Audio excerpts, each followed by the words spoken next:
নমস্কার বন্ধুরা, দোলাস ওয়ার্ল্ডের আরেকটি নতুন পর্বে তোমাদের সবাইকে স্বাগত।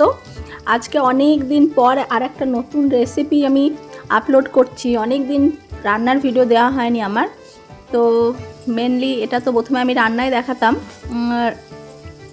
তো এই চ্যানেলটাতে, যদিও এইটাতে আমি সমস্ত রকম ভিডিওই দেবো বলেই ঠিক করেছিলাম, কিন্তু তারপরে রান্নাগুলো যেহেতু আমি প্রতিদিন করতাম নিয়মিত রান্না, তো রান্না করতে ভালো লাগে, ভালোবাসতাম, ভালোবাসিও, তো তখন রান্নার ভিডিওই দিতাম। তো সেরকম ভিডিও বা অন্য ভিডিও দেওয়া হতো না। তো যাই হোক, তো দেখো তোমরা, আজকে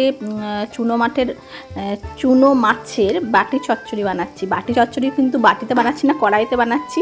আর একবারে মাখিয়ে যেটা বানানো হয় সেটা আমি বানাচ্ছি না। এটাকে তোমরা চচ্চড়ি বলতে পারো, বাটি চচ্চড়ি না বললেও এটা চুনো মাছের চচ্চড়ি বা সর্ষে ঝাল বলতে পারো।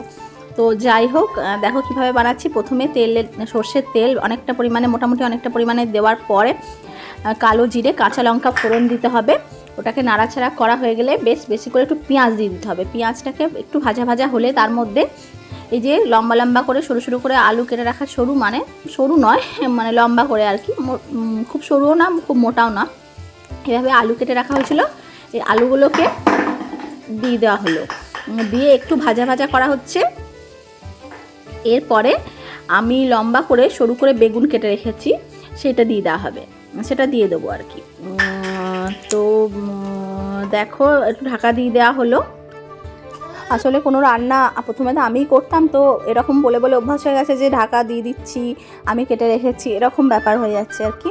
তো যাই হোক, রান্নাটা এখন আমি বানাচ্ছি না, বানাচ্ছে আমাদের রান্নার দিদি। তো যাই হোক, কিন্তু রেসিপিটা কিন্তু আমি বলে পাশে দাঁড়িয়ে আছি, আমি বলে দিচ্ছি। এটা দিদির খুন্তি নেড়ে সমস্ত জোগাড় করে রান্নাটা করছে। তো যাই হোক, ভালোভাবে একটু তেলের মধ্যে মানে সমস্ত কিছুর সাথে একসাথে বেগুনটা নাড়াচাড়া করে হালকা একটু ভেজে নেওয়া হচ্ছে আর কি। তারপরে পরিমাণ মতো লবণ দেওয়া হচ্ছে। আর এই রান্নাটাতে না বেশি মশলা একদমই পড়বে না, কিন্তু খেতে অসম্ভব টেস্টি হয়। বন্ধুরা, তোমরা যারা এটা বাড়িতে বানিয়ে খেয়েছো তারা তো নিশ্চয়ই জানো, আর যারা খাওনি তারা অবশ্যই একবার বানিয়ে দেখো।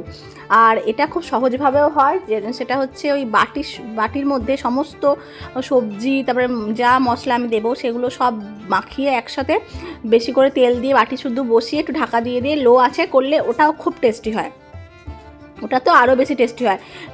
তো যদিও এই রান্নাটা আসলে ওইভাবে দিদিকে বললাম তোমরা এইভাবেই বানাও, সুবিধা হবে বোঝাতে বা দেখতে।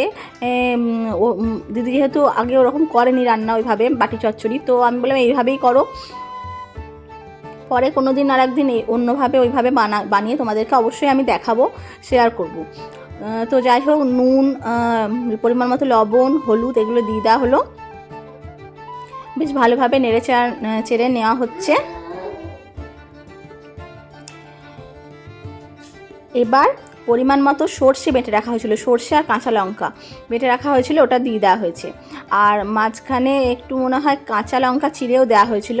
তোমরা ঝালটা বুঝে দিও তোমাদের টেস্ট অনুযায়ী, একটু এই রান্নাটা একটু ঝাল হলে ভালো লাগে। আর সর্ষে বাটার যে জলটা ছিল ওটাও দিয়ে দেওয়া হলো, অল্প একটু সামান্য জল এখানে দিতে হবে, বেশি জল দিলে হবে না। রান্নাটা ঢেকে লো আঁচে হালকা ভেজে করতে হবে। আর তেলটা বেশি করে দিলে খুব ভালো হয়, যদিও আমি খুব বেশি তেল খাই না, তো তার জন্য তেলের পরিমাণটা বলেছি অল্পই দিতে। আর এদিকে এই মাছগুলো, এই মাছটা নুন আর হলুদ মাখিয়ে রাখা হয়েছিল, খুব ভালোভাবে ধুয়ে পরিষ্কার করে রাখা হয়েছে, এটা দিয়ে দেওয়া হলো। তো বন্ধুরা, এই রান্নাটা না তোমরা অবশ্যই আবার বাড়িতে বানিয়ে রেখো। ভাতের সাথে একটু ডাল আর এই রান্নাটা হলেই আর কিচ্ছু লাগবে না। পুরো এক থালা ভাত তোমরা কিন্তু শুধু এই বাটি চচ্চড়ি দিয়েই বা এই চুনো মাছের ঝাল চচ্চড়ি দিয়েই তোমরা খেয়ে নিতে পারবে, এতটা টেস্টি হয় এটা। ঢাকা দিয়ে এবার লো আছে, ঢাকা দিয়ে বেশ কিছুক্ষণ এগুলো মাছটাকে সেদ্ধ হতে দিতে হবে বা সবজিগুলোকে একটু সেদ্ধ হতে দিতে হবে। আর হালকা হাতে একটু নাড়াচাড়া করে নিতে হবে মাঝে মাঝে ঢাকা খুলে।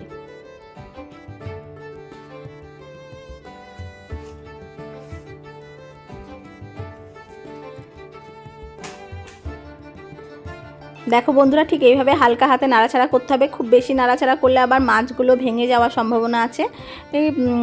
তাই হালকা হাতে এটা নাড়াচাড়া করে আবার ঢাকা দিয়ে দিতে হবে।